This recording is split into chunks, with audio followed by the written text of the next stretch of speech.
désires, cette affection dont tu es dépourvu, démuni, des instruments qui rendent heureux d'autres personnes. J'ai pris pour toi maintenant.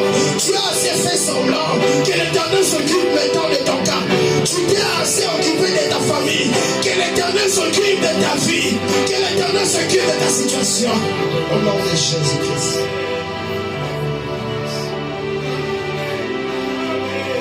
Merci Jésus. Est-ce que tu peux commencer à dire merci à Dieu? Je vais vous inviter à vous tenir debout pendant un moment. Est-ce que tu peux te tenir debout?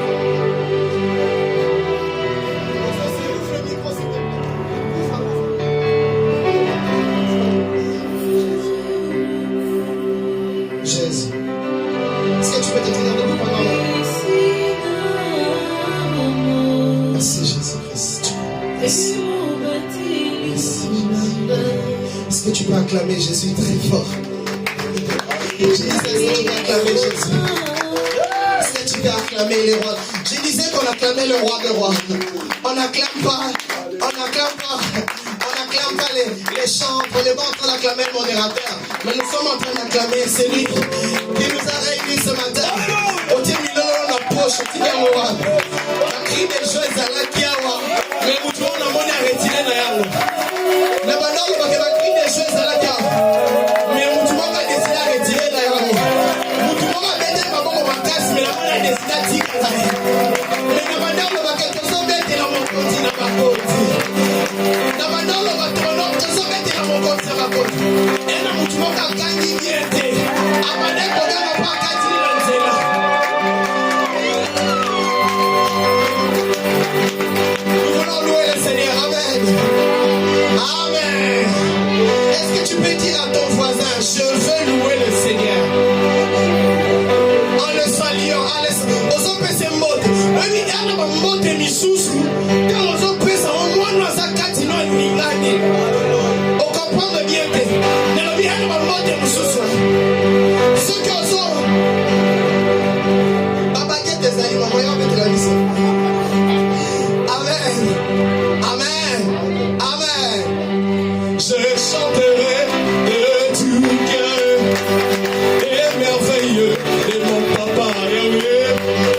Il m'a ôté les ténèbres, il m'a délivré de tout péché. Mon papa est fidèle, il ne m'abandonnera jamais.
gloire soit rendue à l'Éternel qui nous fait du bien. Amen.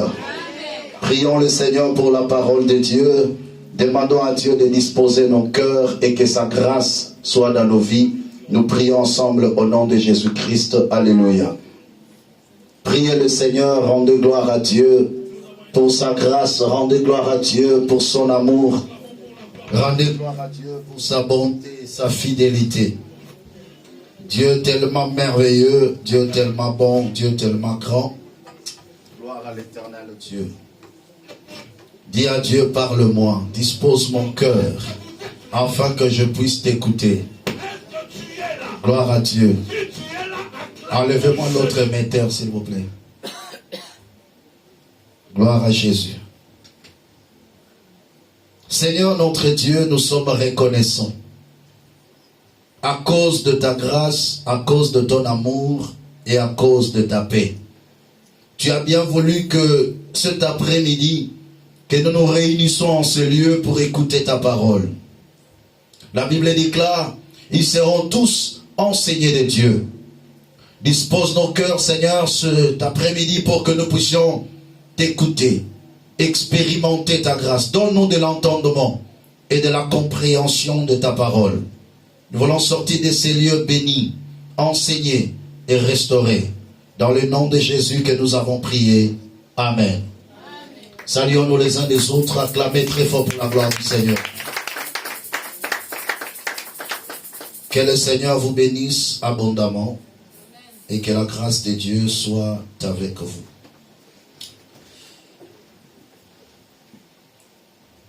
Est-ce que tu as salué ton frère?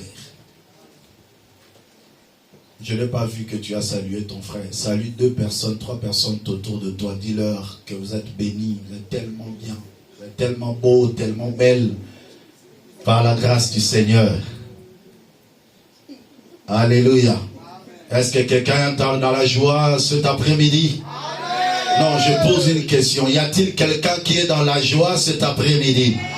Balance-moi ta main. Je veux voir ta main. Gloire à l'Éternel. Que le Seigneur Dieu vous bénisse abondamment. Nous allons enseigner la parole de Dieu. Nous venons de terminer. Certes, l'enseignement ne se termine pas, mais nous venons quand même de mettre fin sur un sujet que nous avions partagé tout au long du mois de janvier sur la visitation de Dieu. Et aujourd'hui, je veux poser un fondement d'un grand enseignement ou d'une grande série d'enseignements, mais que je vais continuer à la longue. Mais je vais poser quelques bases aujourd'hui par la grâce du Seigneur. Vous devez savoir que la Bible déclare dans le temps de la fin, la connaissance augmentera. Et nous, en tant qu'enfants de Dieu, nous devons avoir la maîtrise de la connaissance dans chaque domaine de notre vie. Nous vivons sur cette terre, nous devons savoir que la terre est régie de lois et de principes.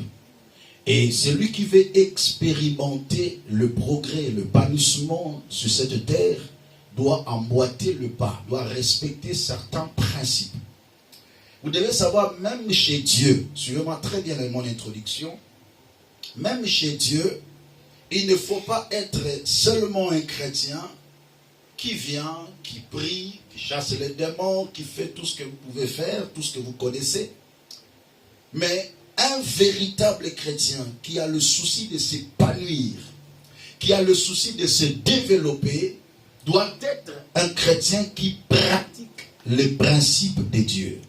Parce que vous devez savoir, c'est dans les principes qu'il y a le résultat. Dans la pratique de principes qu'il y a le progrès. Si tu ne sais pas pratiquer certains principes, tu resteras un chrétien parfois trop spirituel, mais dans le concret, il n'y a rien. Qui a dit Amen. Voilà pourquoi je veux partager avec vous les lois du progrès. Il y en a tellement plusieurs, mais on va prendre quelques-uns et que le Saint-Esprit nous conduise et nous oriente dans ce sujet.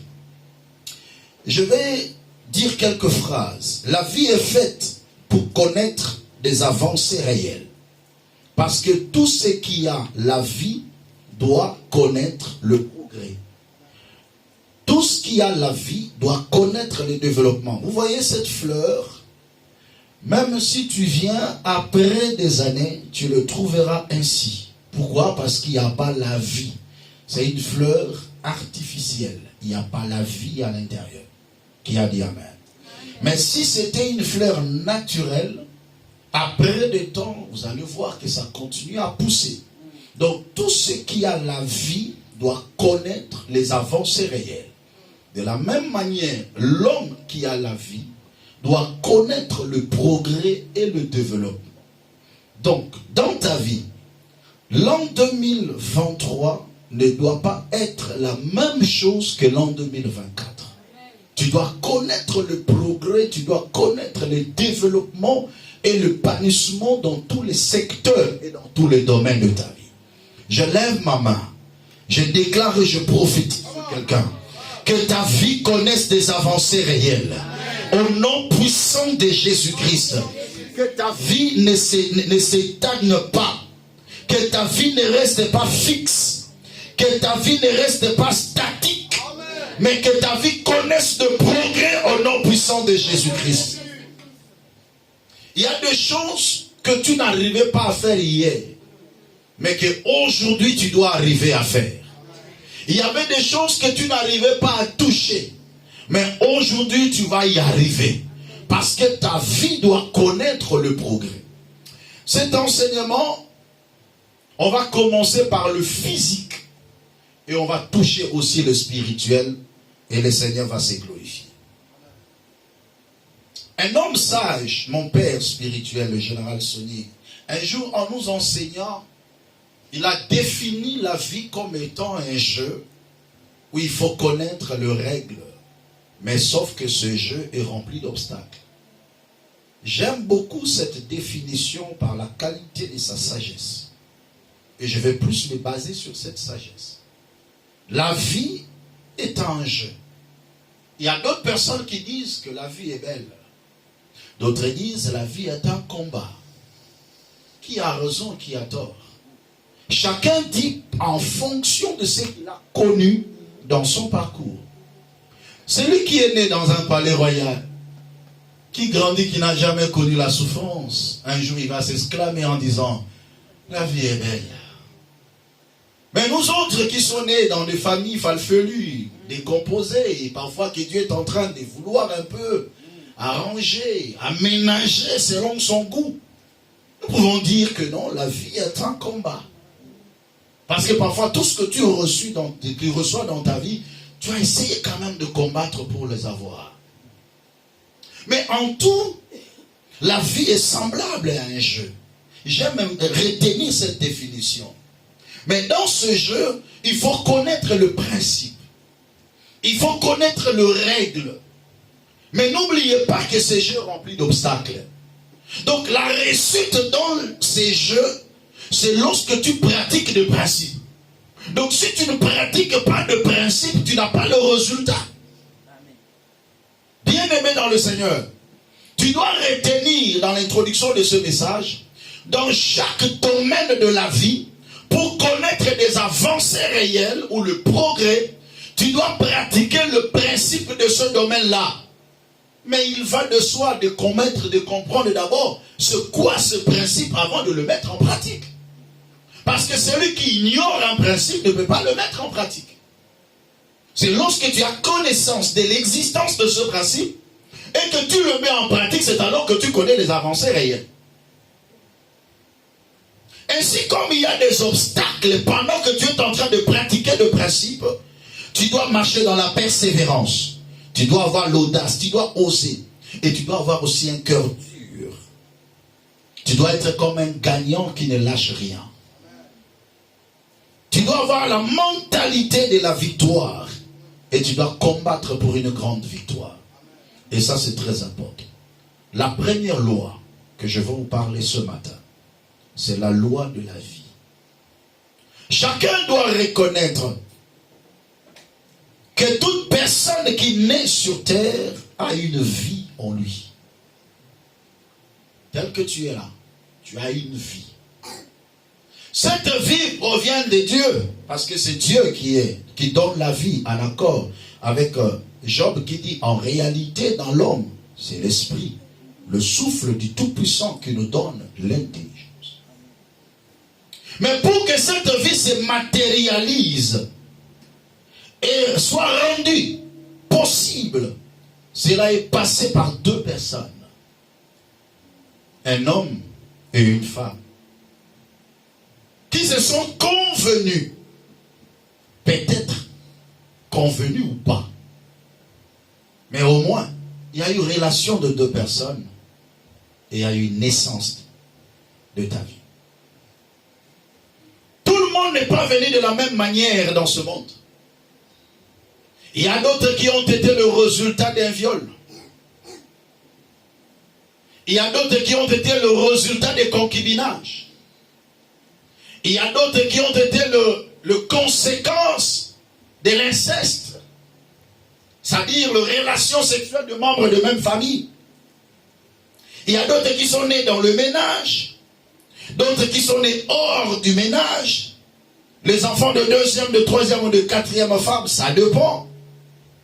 Mais, quelle que soit la condition, le moyen dont tu es venu sur la terre, glorifie le Seigneur parce que tu as la vie.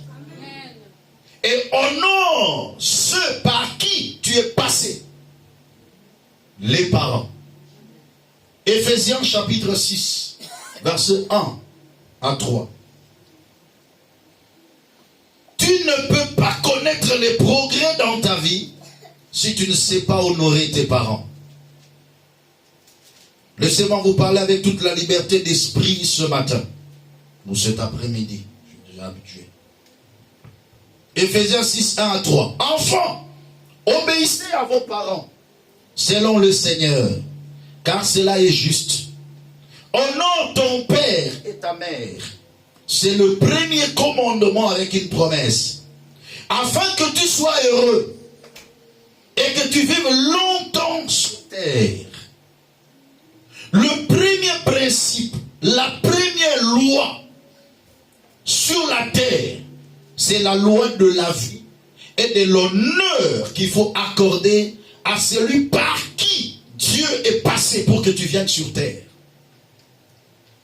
Bien-aimé, si tu veux connaître des avancées réelles dans ta vie, honore ton père et ta mère. Respecte tes parents. Quelles que soient leurs conditions, quel que soit leur état d'âme, quel que soit leur degré de spiritualité. Mais toi, en tant qu'enfant, tu es appelé à les honorer, à les respecter. La Bible déclare dans Proverbe chapitre 20, le verset 20. Mais avant que je ne lise ça, j'aimerais dire ceci. Dieu dit ceci, c'est le premier commandement avec une promesse. Parmi les commandements, les 10 commandements que le Seigneur a donnés, le premier commandement qui s'attache à une promesse, c'est honore ton père et ta mère. Tu dois bénir et saluer le chemin par qui Dieu a utilisé pour que tu viennes dans ce monde. Il faut que lorsque ton père ou ta mère te voit, qu'il sente la joie dans son cœur d'avoir un fils ou une fille. Proverbe chapitre 20, le verset 20. La Bible déclare ceci. Si quelqu'un maudit son père et sa mère, sa lampe s'éteindra au milieu des ténèbres. Si quelqu'un maudit son père ou sa mère, maudire quelqu'un veut dire parler en mal contre une personne. C'est ça maudire. Injurier. Faire sortir des propos insensés. Maladroits. Vis-à-vis de ta mère. Vis-à-vis de ton père. La Bible déclare, maudit soit. Celui qui le fait, la Bible déclare, sa lampe s'éteindra au milieu de la nuit. C'est-à-dire, lorsque la nuit viendra dans ta vie, c'est-à-dire le période sombre, tu ne verras pas la sortie. Il y a des enfants qui sont entrés dans le ténèbre de leur vie, tout simplement parce qu'ils ont maudit leurs parents. Parce qu'ils ont parlé du mal contre leurs parents. C'est le principe du progrès sur la terre. Proverbe chapitre 23, verset 25. C'est un enseignement, il faut écrire tout le verset, c'est important. Proverbe 23, verset 25. Il est écrit ce qui suit. Que ton père et ta mère se réjouissent. Donnez-moi l'autre micro, s'il vous plaît, changez-moi de pied. Que ton père et ta mère se réjouissent. Que celle qui t'a enfanté soit dans l'allégresse. Que celle qui t'a enfanté soit dans l'allégresse. Que ton père se réjouisse de ta situation, de ta vie. Quand ton père ou ta mère te regarde, est-ce qu'ils se réjouissent? Est-ce qu'ils sont dans la joie de t'avoir comme fils? Il y a certains parents qui se disent, mais je regrette d'avoir donné naissance à cet enfant. Non, en tant qu'enfant, n'accepte pas d'arriver à ce stade-là, que ton père le dise, ou ta mère le dise. L'obscurité entrera dans ta vie. Tu échoueras sur ton parcours. Que ceux qui se retrouvent dans de telles situations se réconcilient avec leurs parents. Telle est la volonté du Seigneur. Beaucoup de gens ont vu leur vie se gâter, se détruire, parce qu'ils n'ont pas honoré leurs parents. Parce qu'ils n'ont pas réjoui le cœur de leurs parents. Parce qu'ils n'ont pas pris soin de leurs parents. Vous devez savoir une chose, tu ne rendras jamais à tes parents ce qu'ils ont fait pour toi. Jamais. Quelle que soit ta grandeur, quelle que soit ta taille, quelle que soit ta richesse, tu ne rendras jamais à tes parents ce qu'ils ont fait pour toi. Ils t'ont donné la vie. Ils t'ont donné la vie. Même si c'était indépendamment de leur volonté. Mais Dieu passait par eux pour que tu sois sur terre. Honore ton père et ta mère. Afin que tu vives longtemps sur la terre. Que ton père se réjouisse. Que ta mère se réjouisse. Que celle qui t'a enfanté soit dans l'allégresse. Fais des choses pour plaire au cœur de tes parents. L'homme le plus puissant de la terre, c'est la personne dont sa maman fléchit ses genoux et prie pour lui. Il ira en avant. La personne qui est bénie par le parent arrive toujours à avancer, quelle que soit leur situation. Tu dois toujours arracher des paroles de bénédiction dans la bouche de ta mère ou dans la bouche de ton père. C'est le secret du progrès. C'est la loi du progrès. C'est le principe du progrès qu'un enfant de Dieu ne doit jamais méconnaître. J'insiste et je le dis bien, quel que soit l'état d'âme de la personne. Toi, fais ta part de responsabilité. Le Dieu qui juge, il connaîtra comment juger, s'il est sorcier ou pas. C'est le problème de Dieu, ce n'est pas ton problème. Toi, fais ta part de responsabilité. Respecte-le, honore-le. Fais ce que tu peux faire. Dieu sera avec toi. N'aie pas peur, même si c'est son état d'âme. Non, il va te bloquer, il va me bloquer. Donne-lui cet argent. Il ne va pas te bloquer. Tu es enfant de Dieu. Amen. Tu es enfant de Dieu. Tu le donnes parce que tu respectes un principe. Tu dis, Seigneur, tu as mis ce principe. La Bible déclare que nous devons rendre à nos parents ce qu'ils ont fait pour nous. Nous tenons à beau dis-moi, des fois c'est pire dans mon année. Vous avez mon sérieux, maman m'a transféré. Au titre de moi, maman a eu à CP, à commission Zambé. Papa a eu à CP, à commission Zambé.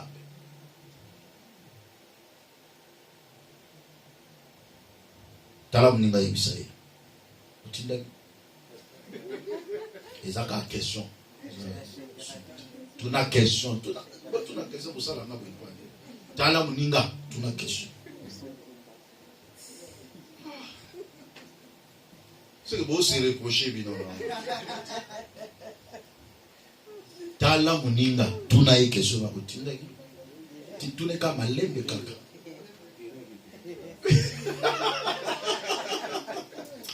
Acclamez pour le Seigneur. Gloire à Dieu. Alléluia. C'est le premier principe, la première loi que tu dois respecter dans le parcours de ta vie. On peut avancer? Amen. Deuxième loi, c'est la loi de la vision et de l'organisation. La loi de la vision et de l'organisation. La vision, c'est la maquette de la vie. C'est la capacité de voir une fin et venir commencer au début. La vision, c'est un plan d'action. Vous savez, avant de construire un immeuble, on a parfois l'habitude de voir, on met une photo de la finition de l'immeuble.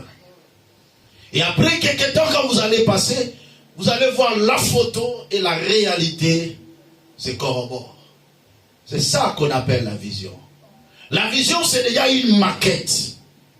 Que demain, un immeuble de telle ampleur sera érigé ici.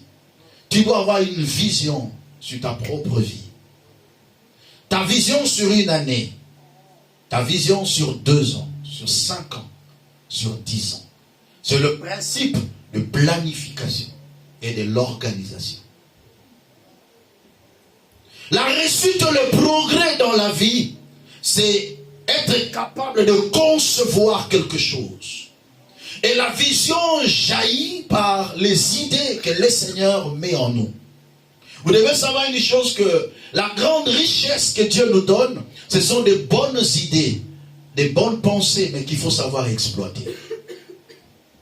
Il y a des gens qui ont de bonnes idées, mais qui n'arrivent pas à organiser, à canaliser ces bonnes idées.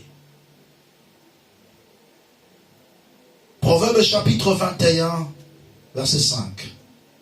Le projet de l'homme diligent ne mène qu'à l'abondance.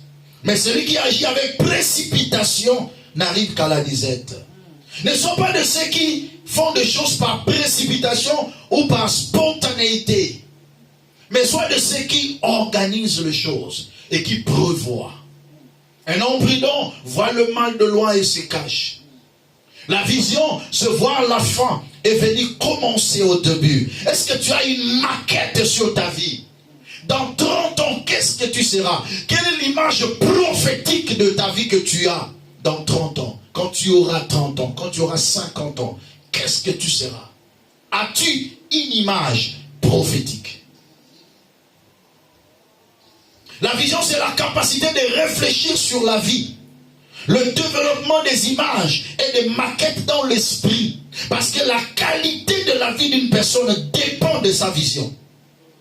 Car sans la vision, on est comme un touriste sur la terre. Chancelo au Pamba. C'est ce qu'on a développé dans mon pays.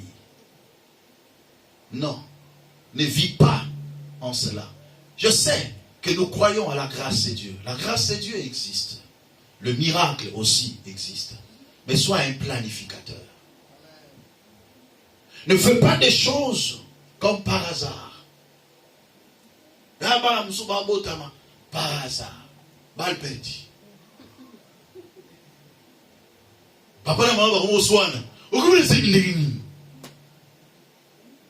Planifie les choses. Parce que même la vision contribue à la volonté de Dieu. Proverbe chapitre 13, verset 12. Proverbe chapitre 13, verset 12. Il est écrit: le méchant, qu'est-ce que je dis? Proverbe 13, verset 12. Un espoir différé rend le cœur malade, mais un désir accompli, c'est un arbre de vie. Un désir accompli, c'est un arbre de vie. La vision, c'est comme un désir dont tu as mis dans ton esprit comme une maquette. Et lorsque ce désir accompli, lorsque la vision accomplie, on dit c'est un arbre de vie. La vie est faite de progrès lorsqu'on a des visions. Et quels sont les avantages de la vision? Une personne qui a la vision, sa vision constitue une motivation pour lui. Il dit que non, dans 2 ans, je veux me marier.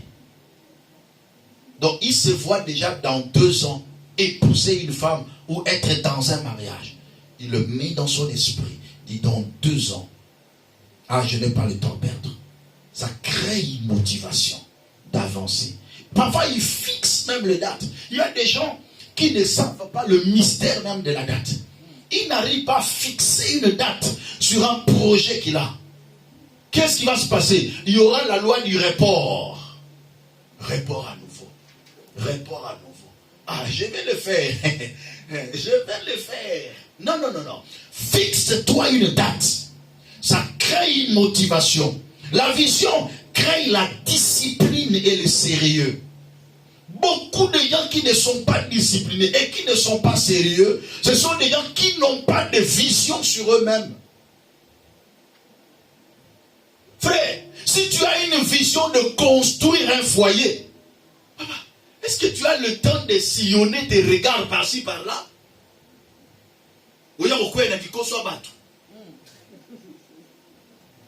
Alléluia. Frère, la vision crée le sérieux. Moutou aza na vision à Kobal, à quoi touchaka tout. Aza concentré na élément azoluka. Et ça crée la discipline, ça crée le sérieux. Quand tu as une vision de bâtir un foyer de rêve, papa, otara libanda. Beaucoup tu yanda kumbatoni nanute. Osoke luka libanda ni.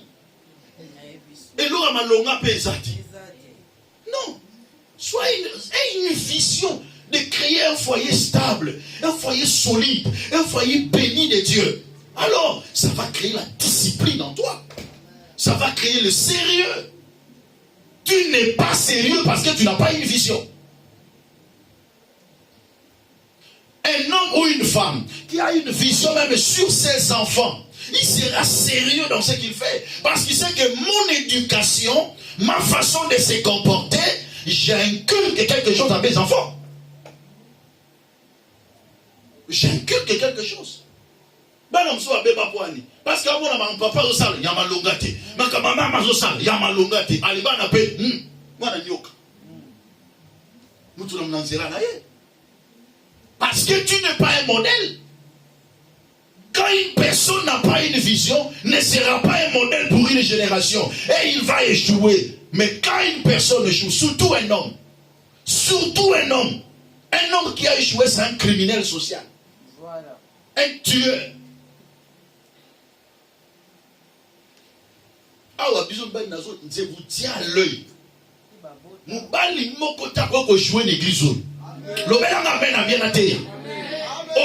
homme ne peut échouer dans cette église. Alors vous devez être très sérieux dans ce que vous faites. Construisez des foyers solides. Amen. Des foyers bénis, des foyers stables. Amen. Quand vos enfants vous regardent, tout est le papa n'a bisu. Tu vois, papa non, papa. Non, s'il vous plaît. S'il vous plaît. Soyez sérieux. Amen. Soyez disciplinés. Ayez une vision. Quand tu as une vision sur chaque enfant, tu sais ce que tu dois le communiquer. Ton comportement le communique quelque chose.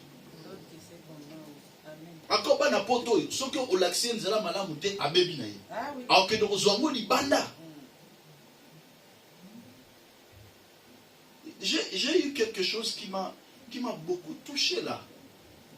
C'était quand? C'était avant-hier. Oui, avant-hier, vendredi. Comme j'ai commencé la tournée de la prière, je suis passé quelque part pour prier.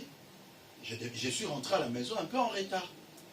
Pas un texto entre dans mon téléphone. Papa, tu es où? Aujourd'hui, tu termines le travail à 18h. Tu devais déjà être à la maison.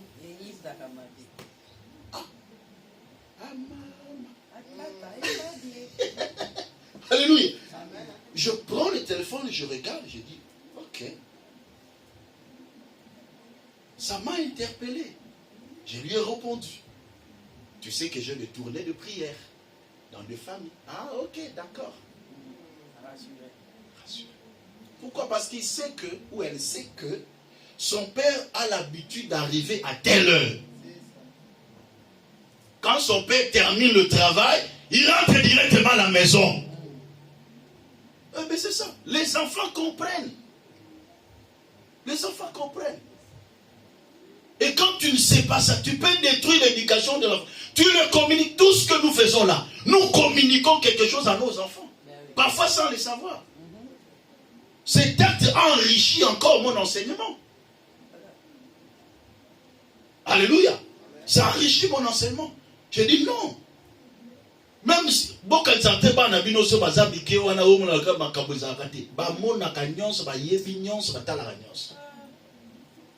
ils savent et ils reçoivent l'enseignement. Il y a d'autres éducations que tu donnes à un enfant. Ce n'est pas parce que tu as parlé, mais c'est parce qu'il a vu. Donc un enfant peut se détruire parce qu'il a vu quelque chose de mal en toi. Et ça lui détruit aussi. Ça lui détruit.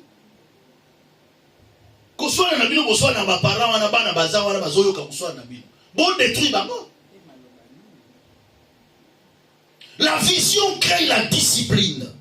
Si je veux que mes enfants soient un jour stables dans leur foyer, je dois m'efforcer aussi d'être stable. C'est déjà une éducation pour eux.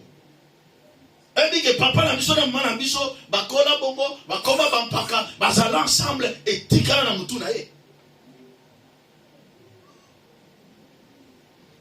Mais même si, dans les circonstances de la vie, tu t'es retrouvé dans une famille qui a été divisée, mais que le Seigneur te fasse grâce pour que par toi, que tu crées un héritage solide à ce qui viendra après toi. La vision, elle oriente, elle nous précise et elle nous fixe. Quand quelqu'un a une vision sur sa vie, il est précis. Il est orienté par rapport à la vision. Il se dirige par rapport à la vision. Vous voyez? La vision, c'est comme ça nous met dans une ligne de conduite. Je sais que je ne dois pas aller à gauche ou à droite parce que j'ai une destination. Quand tu vis dans ta vie, as-tu une destination ou pas? Tu sauras que je ne peux pas entrer sur cette voie ou sur cette voie parce que ce n'est pas la voie qui amène à la vision que j'ai. Je ne veux pas pratiquer ça de peur que je n'arrive pas à ma vision.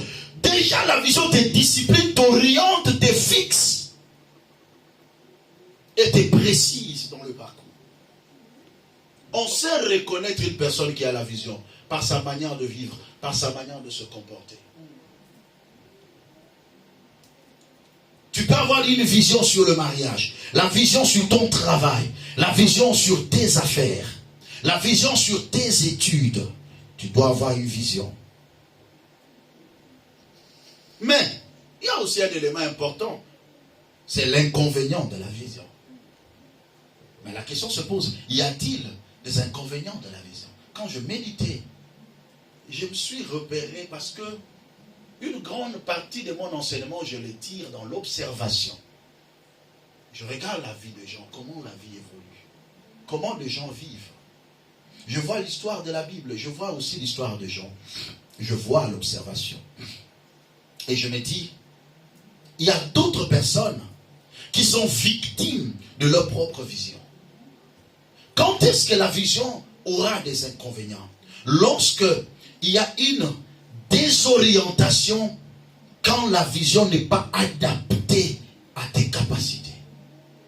Lorsque tu as une vision, mais que cette vision n'est pas adaptée à tes capacités, cette vision va te tuer. Et ça ne sera plus une vision. Ça sera la folie de la grandeur. Lorsque quelqu'un a une vision, et que cette vision n'est pas adaptée à ses potentiels, à ses capacités ou à ses talents, il sera déséquilibré dans la vie. Et il ne fera rien. La folie de la grandeur. Comme un homme de Dieu disait quand on était encore jeune, on grandissait encore dans des vingtaines d'années, il dit, moi mon mariage sera dans les airs, sera un avion.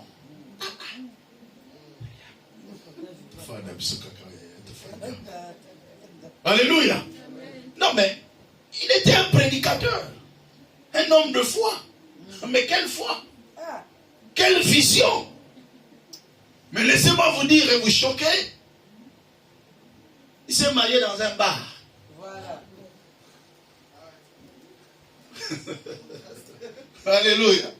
Lorsque la vision ne suit pas les capacités et les potentiels d'une personne, ça devient une folie de la grandeur.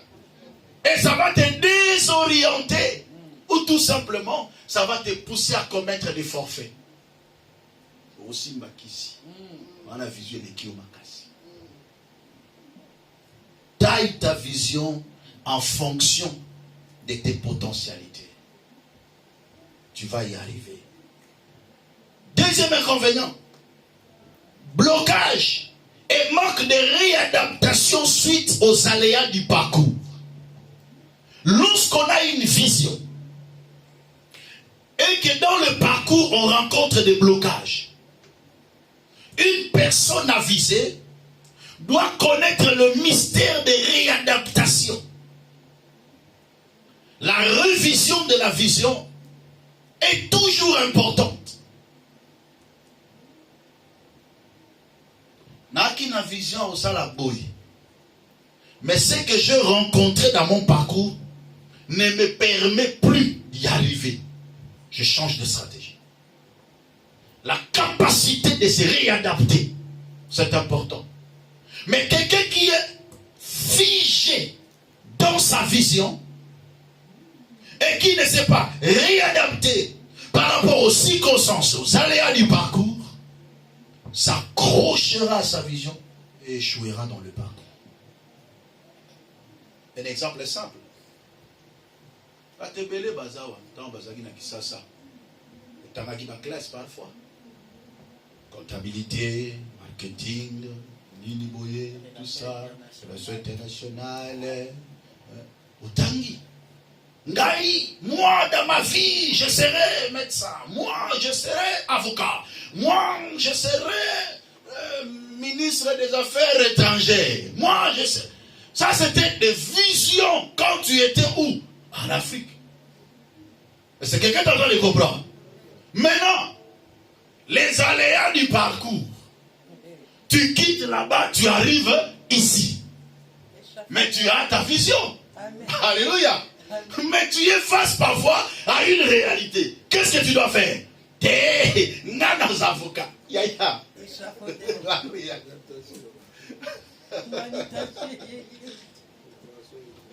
Alléluia. Est-ce qu'on peut acclamer pour le Seigneur? Une personne qui veut connaître le progrès, il doit faire quoi? La réadaptation suite aux aléas du parcours. Mais je garde ma vision, bien sûr, mais je me réadapte un peu. Parce que la circonstance que je vois, les réalités qui m'entourent, ne me permet pas encore d'arriver dans la vision. Mais je fais comment? Je garde la vision, mais je me réadapte un peu à la réalité. Pourvu que j'avance. Et d'autres personnes, qu'est-ce qui va se passer?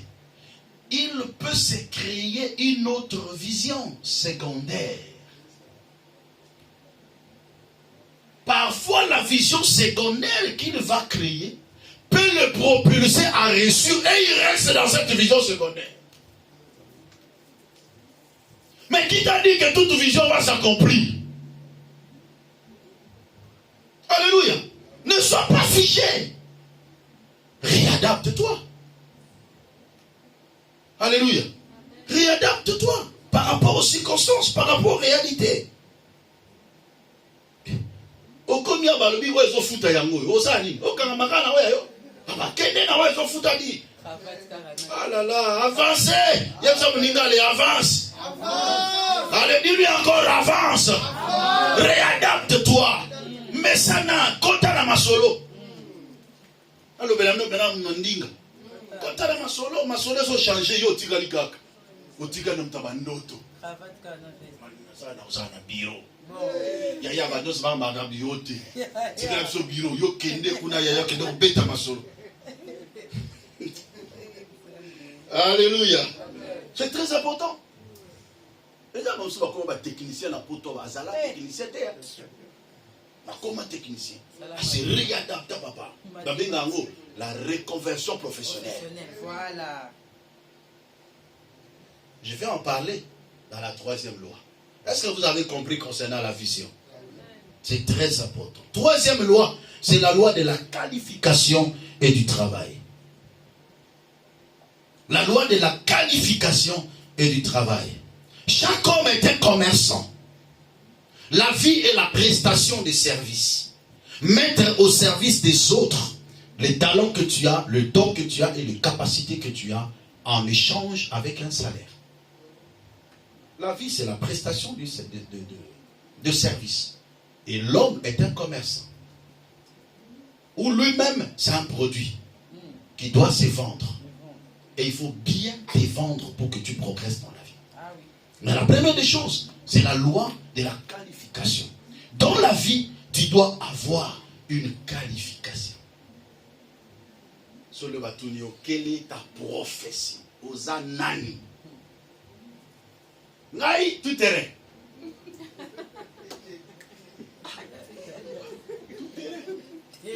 Papa, quand on a fait ta alliance, échafaud Nazar, plombier, électricien,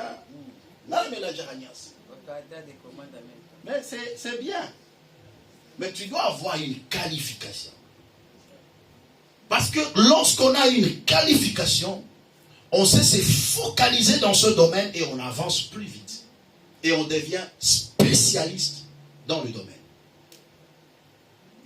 En quoi tu es spécialiste? Mais il faut avoir une qualification, connaître un métier ou se former. La capacité d'adaptation, ça revient ici, selon les circonstances. La reconversion professionnelle, le cas échéant. Lorsque tu veux vivre le progrès, sois souple. Dis à ton frère, sois souple. Très important. Proverbe chapitre 12. Tu dois avoir un travail, tu dois faire quelque chose. Nous sommes dans un pays où il y a beaucoup d'opportunités. Je veux voir des hommes et des femmes être élevés dans cette église au nom de Jésus. Proverbe 12, verset 27. Le paresseux ne rôtit pas son gibier, mais le précieux trésor d'un homme, c'est l'activité. Dieu a caché un trésor dans le travail. Dieu a caché un trésor dans l'activité. L'homme doit savoir se vendre. Lorsque tu fais la prestation de service, c'est alors qu'on te donne un salaire. Romains 4,4 nous dit, à celui qui est à gage, le salaire lui est imputé, non pas comme une grâce, mais comme un dû. Lorsque tu fais ton travail et qu'on te paye ton salaire, c'est l'image des échanges, de la prestation de service. Je donnais mon service et on me donne mon salaire. On ne te paye pas un salaire parce qu'on a pitié de toi. Mais on te paye un salaire parce que tu as travaillé. Ça, c'est ce que chacun doit comprendre. D'où tu as de la valeur. D'où aucun patron ne peut te manigancer ou ne peut t'insulter ou te minimiser. Non, tu es important. Tu as presté et il doit te payer ton salaire. Si un jour aussi Dieu fait grâce, que tu sois patron quelque part et que tu as des employés, paye-le leur salaire. Et ça, c'est un droit, c'est un dû. Ce n'est pas une grâce. Alléluia. Ce n'est pas une grâce. Tu payes le salaire de la personne qui a presté du service. C'est la sueur de son front. Et il doit mériter cela. Voilà pourquoi Dieu dit qu'il bénit le travail. Proverbe chapitre 14, verset 23. Tout travail procure l'abondance. Mais les paroles en l'air ne mènent qu'à la dizaine. Ne sont pas ceux qui parlent trop, mais ceux qui travaillent beaucoup. Et le travail avec intelligence. Le travail avec sagesse. Le travail avec stratégie. C'est très important. Je ne vais pas trop traîner parce que ce sont des enseignements que je reviendrai avec des forces détails et le Seigneur nous fera du bien. Quatrième loi, c'est la loi de la composition. Celui qui veut vivre le progrès dans sa vie, il doit maîtriser la loi de la composition. Donc savoir composer avec les meilleurs dans le domaine où tu évolues. Parce que les oiseaux de même plumage volent ensemble. Dis-moi celui que tu fréquentes, je te dirai qui tu es et qui tu seras après-demain. Proverbe 13, verset 20, la Bible déclare, Proverbe 13, verset 20, celui qui fréquente le sage devient sage. Mais celui qui se plaît avec les insensés s'en trouve mal. La loi de la composition nous enseigne le principe de composer avec les meilleurs. Dans le parcours de ta vie, marche avec ceux qui ont réussi dans la vie. Tu dois faire le choix de hommes et de femmes avec qui tu dois marcher. Bien-aimé dans le Seigneur, lorsque même dans nos relations, tu vas épouser une personne, tu dois savoir qui sont ses amis. Quelle est la dimension de sa fréquentation? Tu veux faire les affaires avec quelqu'un, tu dois savoir aussi sa fréquentation. C'est important. Tu veux évoluer dans un domaine, cherche ceux qui ont évolué dans ce domaine et qui ont réussi. Compose avec eux. Dans la loi de la composition, il y a la loi de la contamination. Il y a une puissance. Lorsque tu marches ensemble, ceux qui s'assemblent se ressemblent. Parce qu'il y a une loi spirituelle. Lorsque Samuel a béni Saül, il dit, lorsque tu vas aller, tu rencontreras une garnison de Philistins, mais ne t'attache pas aux Philistins. Mais quand tu rencontreras des prophètes descendant du haut lieu, avec des arpes de lutte, attache-toi à eux. Et tu prophétiseras avec eux. Tu t'attaches à qui? Quel est le secteur de ta vie? Et quelles sont tes fréquentations? Le mauvaise compagnie corrompt le bon mœurs. L'homme qui a échoué est un criminel social. Et c'est un virus. Il va te détruire. Tu es une femme mariée, mais tu marches avec ceux qui sont séparés, divorcés. Qu'est-ce qu'ils vont te donner comme conseil? Cause à la femme, ça les a bien. Alléluia. Assistance c'est le Hollande là yo.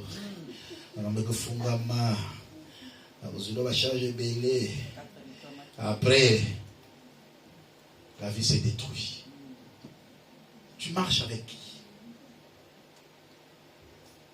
Compose avec les meilleurs. Lorsqu'on voit des hommes et des femmes tout autour de toi, que ce sont des gens qui ont réussi,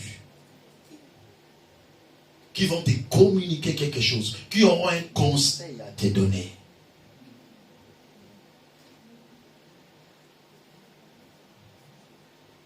Vous savez, tu dois t'associer avec des gens aussi qui croient en toi, qui sont honnêtes, qui sont droits, qui sont justes, qui sont fidèles et qui sont simples. Et il faut avoir l'esprit de l'écoute lorsque tu composes avec les meilleurs. Éviter les complexes de mesure, les complexes de supériorité, d'égalité ou d'infériorité. Les complexes de supériorité, ce sont des gens qui voient qu'ils sont seulement supérieurs plus qu'aux autres. Non, sois simple, frère. Sois humble. Ne te vois pas que tu es égal à toute personne. Non, non, non, non, non. Parfois tu es supérieur, mais toi tu vois que tu es inférieur. Ne te sous-estime pas. Alors, vis ta vie comme toi-même. Sois égal à toi-même. Ne te compare pas à d'autres personnes, car la comparaison n'est pas raison. Celui avec qui tu te compares devient pour toi une unité de mesure pour toi. Donc ça dit tu t'arrêteras qu'à son niveau. Tu ne peux pas le dépasser parce que tu te compares à lui. Compare-toi à ta vision. Amen. Alléluia. Est-ce que je suis en train de parler à une personne? Cinquième loi pour clôturer mon enseignement aujourd'hui. C'est la loi de l'autel et du culte. La loi de l'autel et du culte. C'est une loi physique et spirituelle aussi. Le monde est fait des alliances, car c'est le spirituel qui gouverne le physique. Psaume chapitre 50, le verset 5. Psaume chapitre 50, le verset 5. Que dit les Saintes Écritures? Je vais lire la parole de Dieu ensemble. Psaume chapitre 50, le verset 5. Rassemblez-moi mes fidèles qui ont fait alliance avec moi par le sacrifice. La loi du culte et de l'autel, c'est une loi qui consiste à composer avec le spirituel par un point de contact appelé l'offrande ou le sacrifice d'une manière générale.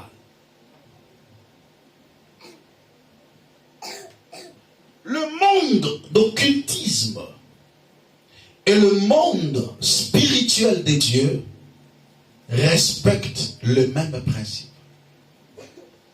Ceux qui veulent avancer rapidement, ceux qui veulent progresser dans leur parcours, doivent maîtriser la loi de l'autel et du culte. À chaque fois que j'ai une vision à accomplir, à chaque fois que j'ai un projet, à chaque fois que j'ai un souci, à chaque fois que j'ai une prière, je dois savoir que lorsque je fais une offrande, je lève un autel, je crée l'alliance et j'engage le spirituel par rapport à ma vision. Si les disciples de Jésus-Christ ne maîtrisent pas la loi de l'autel, nous serons des chrétiens trop spirituels, mais dans la pratique et dans la réalité, on n'avance pas. Rassemblez-moi mes enfants, mes fidèles, qui ont fait alliance avec moi par le sacrifice. L'offrande, c'est le moyen par excellence pour que quelqu'un fasse alliance avec Dieu. Et lorsque tu fais alliance avec Dieu, c'est l'Esprit de Dieu qui travaille en ta faveur. De la même manière, lorsqu'un occultiste fait une offrande, un sacrifice, parfois même du sang, parce que eux font même des sacrifices humains. Il offre la vie d'une personne. Après, vous allez voir, sa vie est en train de progresser. Oui, parce qu'ils progressent, ils construisent, ils deviennent des milliardaires à cause du sang d'une personne qu'il a donnée. Mais cependant, la Bible déclare, c'est la bénédiction de l'Éternel qui enrichit et il ne s'est fait suivre aucun chagrin. Leur bénédiction se suivent par le chagrin.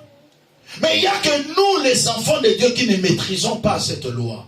Les fils de ce monde sont plus sages que le Fils de Dieu. Ils maîtrisent la loi du culte.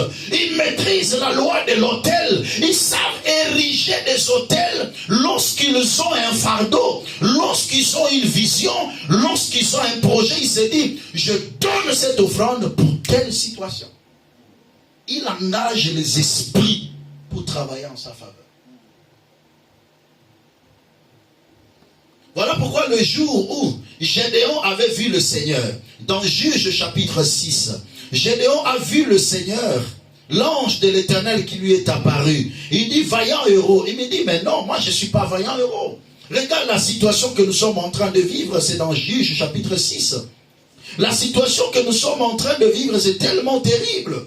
Vous lisez à partir du verset 11 jusqu'au verset 32 à la fin. Juge chapitre 6, verset 11 à 32, je ne saurais pas tout lire. Mais, écoutez ce que la Bible déclare. Lorsque l'ange apparut à Gédéon, il lui dit que non, je serai avec toi. Je lui ai compris, non. Si Dieu dit qu'il sera avec moi, je dois sceller une alliance. Et s'il dit à l'Éternel, ne bouge pas, ne parle pas, jusqu'à ce que j'amène une offrande. Il dit, ne bouge pas. Écoutez, verset 17. Gédéon lui dit, si j'ai trouvé grâce à tes yeux, donne-moi un signe pour montrer que c'est toi qui me parles. Ne t'éloigne point d'ici, jusqu'à ce que je revienne auprès de toi et que j'apporte mon offrande. Et que je la dépose devant toi. Et l'Éternel dit, je resterai jusqu'à ce que tu reviennes. Dieu lui dit, je serai avec toi. Quand Dieu te dit, je serai avec toi, ou quand tu veux que Dieu soit avec toi, tu dois sceller cela par une offrande. Tu dois élever un autel à l'Éternel, ton Dieu. Laissez-moi vous prêcher ces choses. Ce sont des principes de la spiritualité qui entraînent de grandes bénédictions. Amen. Tu engages Dieu dans tes combats. Tu engages Dieu dans tes projets, dans ta vision. C'est la loi du progrès, la loi de l'autel. Et vous savez c'est quoi? Dieu a mangé cette offrande, mais c'était petit. Et Dieu n'a rien dit, il est parti. Dieu lui revient au verset 25. Lui, quand il est venu avec l'offrande, il a donné quoi? Gédéon entra, prépara un chevreau et fit avec un éphrat de farine des pains sans levain. Il mit la chair sur un panier, le jus dans un pot, et lui apporta sur le térébinthe et le présenta. Dans la offrande, la quantité de l'offrande aussi joue selon la dimension de combat. Amen. Je vous l'ai dit en vérité. Dieu a mangé. Au verset 25, l'Éternel revient. Dans la même nuit, l'Éternel dit à Gédéon, prends le jeune taureau de ton père et un second taureau de 7 ans. Renverse l'autel de Baal qui est à ton père et abat le pied sacré qui est dessus. Tu bâtiras ensuite et tu disposeras sur le haut de ces rochers un autel à l'Éternel ton Dieu. Tu prendras le second taureau et tu offriras un holocauste avec le bois de l'idole que tu auras abattu. Gédéon prit 10 hommes parmi les serviteurs et fit ce que l'Éternel avait dit. Vous voyez, l'exemple à tonité. Je vous dis la vérité. Lui, il a amené une offrande dans un panier. Allez. Zambe, j'ai offrande, Zambatal. Habité, Zambaki. Nabutoun Zamba Zungi. Prends les jeunes taureaux de ton père. Prends un second. Frère, la quantité, la qualité de ton offrande détermine l'appréciation et l'approbation de Dieu pour entrer dans le combat de ta vie. C'est lorsqu'il a fait cela que Dieu maintenant lui révèle le secret de renverser. Il a choisi autant de personnes, mais Dieu n'a sélectionné que 300 personnes pour aller combattre. Et la Bible déclare, ceux qui sont tués par Dieu lui-même, par la grêle, sont nombreux que ceux qui ont été tués par les Israélites. Donc, Nzamba koti bitumba na bango. Yes. Frère, Nzamba kokota bitumba na yo na ba offrande, na ba hôtel ozo érigé. Mon expérience le confirme, papa. Nana komaka bisema sema 2 ans boy mwana zo yate ya kokunda ya kolunga ya kolungwa. Nabi makambo na kotika kana prière ta. Papa, makamso batika la ka lo sambo. Il faut sceller koti sanzambe na likambo. La loi de l'autel c'est importante. La loi du culte c'est importante. Frère, il faut pas blaguer avec l'offrande. Il ne faut pas blaguer avec l'offrande.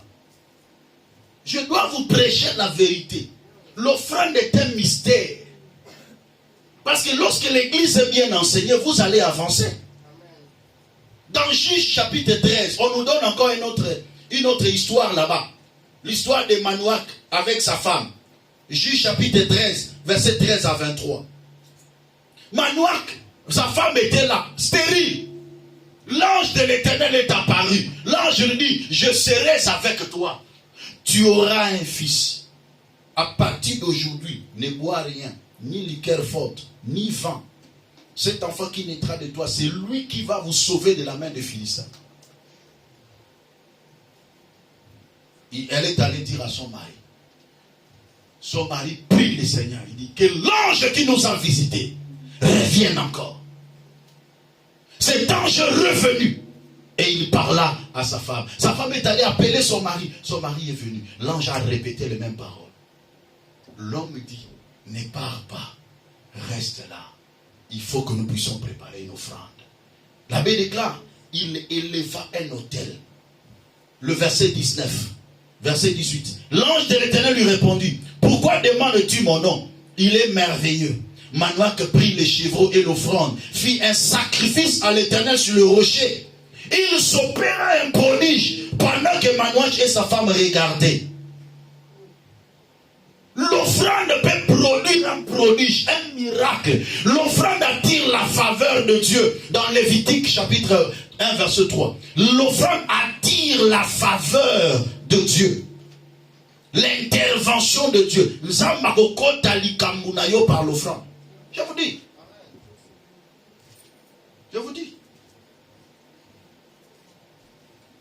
Lévitique chapitre 1 verset 3. Si son offrande est un holocauste de gros bétail, il offrira un mâle sans défaut. Il offrira à l'entrée de la tente d'assignation devant l'Éternel pour obtenir sa faveur. L'offrande permet d'obtenir la faveur de Dieu. Dans la loi de l'autel, il y a 4 lois spirituelles. C'est là où je vais terminer. 4 lois spirituelles pour la prospérité. Il y a premièrement payer régulièrement sa dîme. En accord avec Malachie. Je suis venu dire à quelqu'un aujourd'hui, la dîme n'a jamais été un sujet de la loi ou de la grâce. Mais la dîme, c'est un principe de Dieu. Vous savez, quand Dieu établit un principe, même si un païen l'exécute, il est béni. Je vous dis la vérité. Si un païen paye sa dîme, il sera prospère, plus qu'un enfant de Dieu. C'est pas question, sautez dans vos débats là, que c'est l'ancienne alliance et la nouvelle alliance. C'est le principe de Dieu. Parce que Abraham est le premier à payer la dîme, n'avait pas vécu au temps de la loi. La loi est venue par Moïse. Malachie chapitre 3. La loi de l'autel. Verset 8. Un homme trompe-t-il Dieu? Car vous me trompez. Dans d'autres versions, on parle de voler. Et vous dites, en quoi t'avons-nous trompé? Dans les dîmes et les offrandes. Vous êtes frappés par la malédiction et vous me trompez, la nation tout entière. Apportez à la maison du trésor toutes les dîmes, afin qu'il y ait de la nourriture dans ma maison. Mettez-moi de la sorte à l'épreuve, dit l'Éternel des armées, et vous verrez si je n'ouvre pas pour vous les églises de cieux. Le Amen. Parce que depuis le Mamakabo, Amen les a soutenus. Problème est athée. J'enseigne la parole de Dieu. Et vous verrez si je n'ouvre pas pour vous les églises de cieux, et si je ne répands pas sur vous la bénédiction en abondance. Verset 11. Est-ce que Dieu crée exception? Est-ce que Dieu a ponaka? Est-ce que Nzamba kabolaka? Mais na makambo yo Nzamba kabolaka. Verset 11. Lisez ensemble avec moi. Le verset 11. Pour vous, je menacerai celui qui dévore. Et pour les autres? Hein? Oh, pour les autres, c'est comment? S'il dit pour vous, je menacerai celui qui dévore. Et il ne vous détruira pas le fruit de la terre. Et la vie ne sera pas stérile dans vos campagnes, dit l'Éternel des armées. Toutes les nations vous diront heureux, car vous serez un pays de délices. Ainsi parle l'Éternel. Quand l'ennemi viendra pour détruire ta bénédiction, l'Éternel combattra pour toi. L'Éternel ouvrira le ciel et répandra la bénédiction. Quand tu es fidèle à ta dîme. Vous savez que le chiffre 10, c'est le chiffre de la mort. Si on ne respecte pas, mais c'est le chiffre de la vie et la victoire si on respecte. Lorsqu'on dit prélève ta dîme, la dîme est le premier 1/10 de tes revenus. On ne paye pas la dîme parce qu'on a beaucoup d'argent, mais on paye la dîme parce qu'on veut respecter le principe de Dieu. On ne paye pas la dîme parce que on n'a plus de dépenses à exagérer. Ah non, on n'a pas de dépenses tellement élevées, mais on a plus exagéré. C'est le respect de principe qui a été établi. Et quand quelqu'un exécute ce principe, Dieu répand la bénédiction. Il dit, pour vous, je menacerai celui qui dévore. La vie ne sera pas stérile dans vos campagnes. Dieu entre pour bénir. Deuxième principe, donner les offrandes. Luc chapitre 6, verset 38. Luc chapitre 6, le verset 38. Il est écrit, donnez et il vous sera donné. On versera dans votre sang une bonne mesure, serrée, secouée et qui déborde. Car on vous mesurera avec la mesure dont vous vous serez servi. La dimension des offrandes, lorsque quelqu'un donne à Dieu, il reçoit et il peut recevoir au-delà de ses attentes. La Bible déclare, on versera dans votre panier, on versera dans votre vie une nouvelle bénédiction qui sera serrée, secouée et qui peut déborder aussi. Troisième principe, il faut soutenir les veuves, les orphelins, ceux qui sont dans la souffrance, les indigents. Tout acte que tu fais à un orphelin, à un veuve, tu t'attires la bénédiction de Dieu. C'est la loi que le bailleur de fonds exécute. Le bailleur de fonds mondiaux connaissent cette loi. Ce n'est pas en vain quelqu'un peut s'élever, il a beaucoup d'argent, il dit je donne 10 millions, j'envoie au Congo. Toute personne qui serait bénéficiaire de ce don, une grâce sort de lui et va travailler pour cette personne. Job chapitre 29.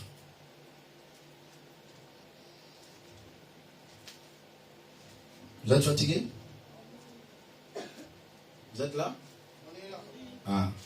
Job chapitre 29, verset 12 à 13. La bénédiction, 12 plutôt, car j'ai sauvé le pauvre qui implorait du secours et l'orphelin qui manquait d'appui. La bénédiction du malheureux venait sur moi. Je remplissais de joie le cœur de la veuve. Verset 16. J'étais le père de misérables. J'examinais la cause de l'inconnu. Ah! Le secret de la richesse de Job est de soutenir des veuves, des orphelins. Tout ce que tu donnes à quelqu'un, qu'il soit veuve ou pas, qu'il soit orphelin ou pas, mais lorsque tu donnes à quelqu'un, il y a une grâce qui sort de la personne et qui vient sur toi. On appelle ça la bénédiction. Chacun de nous a une bénédiction. Même un pauvre a une bénédiction spirituelle en lui. Peut-être il a manqué le moyen pour matérialiser cette bénédiction. Mais quand moi maintenant je te donne, je prends ta bénédiction spirituelle. C'est très important. C'est un principe spirituel. Ma barrière de force va s'anisimboua, ma sombi au vaccin, ma tini na mboka boye. Moutounion soit vaccin wana. Il y a une qualité de la bénédiction, une quantité de la bénédiction qui sort de lui et qui va se reposer sur la personne qui a donné l'argent. Et il continue à être prospère. Voilà pourquoi il est écrit, il y a plus de bonheur de donner qu'à recevoir. Ne sois pas seulement de ceux qui reçoivent, mais sois aussi de ceux qui donnent. Dans la plupart des cas dans ta vie, si tu es un donateur, tu ne manqueras pas. Si tu as cette culture, voilà pourquoi un père de la maison qui a l'habitude de prendre en charge sa famille ne manquera pas. Parce qu'il profite aussi de la bénédiction de ses enfants. C'est un principe spirituel. Alléluia. C'est un principe spirituel. Moutounion so kabeli mbon. Tanga oloba merci. Apambolio. Il pambole zaikati na ye. Eye pa na yo. C'est quoi, imaginez à chaque fois que tu fais ça maintenant pour Dieu. Qu'est-ce qui va se passer? Tu peux arracher des grandes bénédictions comme ça. En faisant parfois des sacrifices. Voilà pourquoi, à cause de cela, la Bible déclare, tel qui donne libéralement devient plus riche. Mais celui qui épargne à l'excès ne fait que s'appauvrir. Que le Seigneur vous bénisse. Que Dieu bénisse sa parole. Acclamez pour la gloire du Seigneur. Vérifie que Dieu est en train d'acclamer pour Jésus.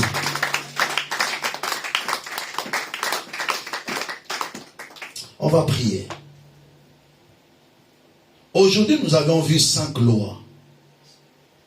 Je fais un effort quand même pour résumer et dire l'essentiel sur ces 5 lois du progrès. Ma prière est que le Seigneur t'accorde la grâce pour que tu arrives à respecter ces lois, ce principe que Dieu a établi. La loi sur la vie, la loi sur la vision. Ne blague plus avec ta vie, organise-toi. La loi de la qualification du travail. La loi de la composition, compose avec le meilleur. Et la loi de l'autel et du culte. Tu vas dire à Dieu, Seigneur, aide-moi à être une personne qui pratique les principes. Prions ensemble. Au nom de Jésus-Christ, alléluia. Seigneur.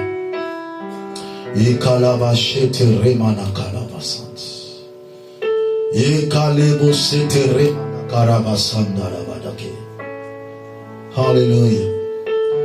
Bien-aimé, prie le Seigneur. Parle à ton cœur.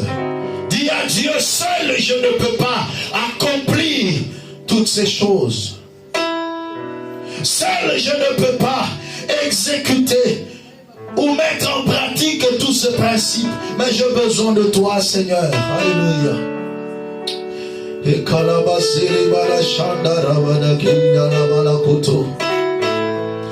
Père, aide-moi, mon Dieu, à mettre en pratique ce principe, Seigneur, qui vient d'être annoncé, oh Dieu. Tu as parlé aussi à mon cœur, Seigneur. Yahweh, j'ai besoin de toi, Jésus.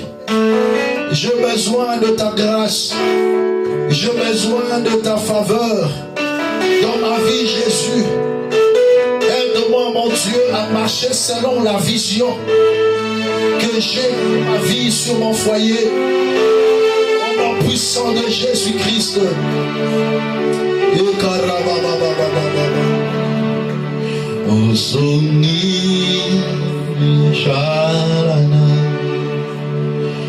Oshini kuminia Shela biani Ebukole shalana Ipawipi Ansakal Apabuloma Aina Uchedele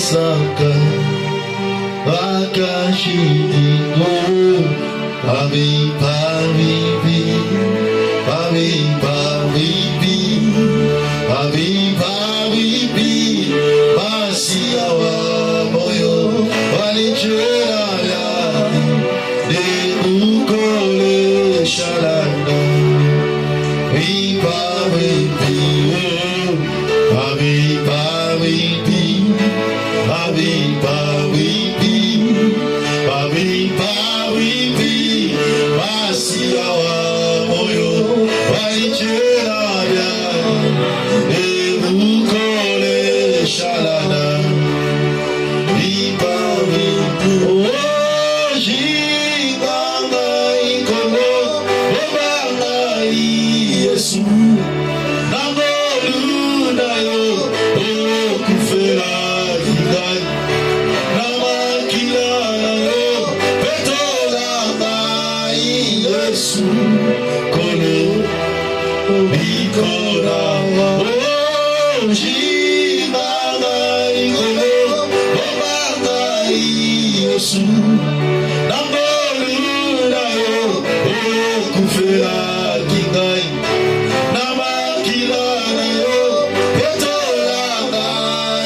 Yesu kono ikonanga dakolo namotima